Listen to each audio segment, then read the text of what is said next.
عام غریب مسلمانوں کے چندے کے پیسوں سے جمعیت علماء ہند کے ذریعے ایک اردو کے بڑے اخبارات میں ایک اشتہار دیا گیا جس میں رابطہ عالم اسلامی یعنی ورلڈ مسلم لیگ کے جنرل سیکریٹری عبدالکریم سیسی کی بھارت آمد پر ان کو ویلکم اور مبارکباد دینے کے لیے اس اشتہار کو تمام اخبارات میں چھپوایا گیا۔ اس اشتہار کو دینے والے مولانا سید ارشد مدنی اور مسلم پسندہ بورڈ کے ادھیکش مولانا خالد سیف اللہ رحمانی ہیں۔ یہ جو آپ نے ٹی وی اسکرین پر دیکھ رہے ہیں، اوپر آپ دیکھ سکتے ہیں جمعیت علماء ہند، ہم سب مسلمانان ہند، سعودی عرب کے ممتاز عالم دین اور رابطہ عالم اسلامی کے جنرل سیکریٹری فضیلت الشیخ محمد عبدالکریم العیسی حفظ اللہ کی ہندوستان تشریف آوری پر اعماق قلب سے خیر مقدم کرتے ہیں۔ اہلاً و سہلاً مرحبا، عربی میں لکھ دیا ہے تاکہ مولانا خود پڑھ لیں۔ ہندوستان کے موجودہ حالات میں کچھ میڈیا کے لوگ یہ تاثر دے رہے ہیں کہ ہندوستان میں فضیلت الشیخ محمد عبدالکریم العیسی کو اسی لیے مدعو کیا گیا ہے کہ یونیفارم سول کوڈ کے بارے میں حکومت ان سے تائید کرائے گی، اور ان کا ایسا کرنا یونیفارم سول کوڈ کی مخالفت کرنے والے علماء اور مسلمانوں کے منہ پر ایک زور تماچا ہوگا۔ ہم میڈیا کے ان لوگوں کو یہ باور کرانا چاہتے ہیں کہ اسلامی شریعت کے ان مسائل کی بنیاد پر صرف اور صرف قرآن اور حدیث ہے، جن میں کسی بھی حکومت کو کمی یا زیادتی کا حق نہیں دیا جا سکتا۔ ڈاکٹر صاحب ایک عالم دین ہیں، ان سے یہ توقع رکھنا کہ ان سے اسلامی شریعت میں کمی یا زیادتی کرنے کی تائید لی جا سکتی ہے ناممکن چیز ہے، چاہے یونیفارم سول کوڈ ہو یا بے حجاب عورتوں کا محرموں کے سامنے نکلنا ہو، وقف زمین پر مساجد کا ہمیشہ کے لیے باقی رہنا ہو۔ یہ ایسے اسلامی مسائل ہیں جن میں کوئی بھی اسلامی شریعت کا علم رکھنے والا رائے زنی نہیں کر سکتا۔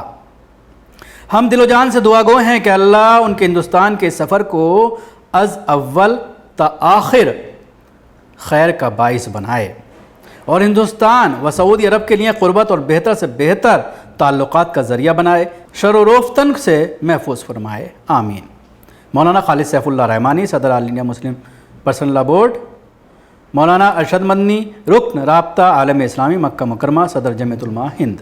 ابھی آپ نے اشتہار دیکھا، اس اشتہار سے آپ اندازہ لگائیے کہ اس اشتہار کو دینے کی ضرورت کیوں آن پڑی۔